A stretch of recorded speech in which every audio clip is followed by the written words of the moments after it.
Hello guys, আসসালামু আলাইকুম। এখানে আমি একটা ব্লগ ভিডিও নিয়ে আসলাম। আমার জমি থেকে কিছু বরবটি আনলাম, পাকা দুন্দুল আনলাম, কচি দুন্দুল আনলাম।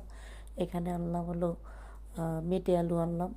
এগুলো আমার জমিতে ধরেছে। এখানে বাজার থেকে আমি করলা আনলাম 1 কেজি, 2টা লাউ আনলাম, মুরগি কিনে আনলাম। এগুলার সুন্দর করে এখন আমি কেটে নিব। তো আজকে আমি মুরগির হাত পাও রান্না করব, মাংস রান্না করব না, রেসিপি দেখাবো আপনাদের, অবশ্যই দেখবেন। মুরগিটা কেটে নিচ্ছি, কেটে নিলাম। এখন এখানে আমি 2টা লাউ আনছি, একদম কুচু কিছু, সেগুলার আমি সুন্দর করে ছিলে নিচ্ছি। তো ছিলে নিলাম, এখন ভালো করে কেটে নিব। একদম কচি লাউ, দেখেন টাটকা গাছের লাউ, বীজও হয় না ভিতরে। তো এইসব লাউ খেতে খুব মজা লাগে, আপনারাও খেয়ে দেখবেন অবশ্যই। তো আমি যে রেসিপিটা দেখাবো অবশ্যই দেখবেন। পেঁয়াজ কেটে নিলাম, এখানে চুলায় পরিমাণ মতো তেল দিয়ে দিলাম, তেজপাতা দিয়ে দিলাম, এলাচ দিয়ে দিলাম, দারচিনি।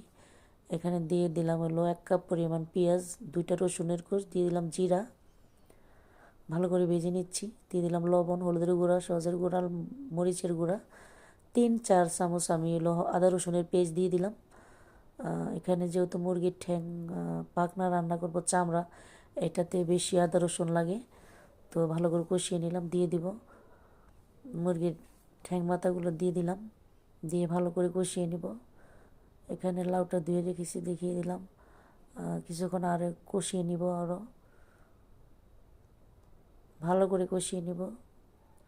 তেল ছেড়েছে অনেক সুন্দর। তো আবার কিছুক্ষণ পরে ফিরে আসলাম, লাউটা দিয়ে দেব। তো আপনারাও খেয়ে দেখবেন এভাবে।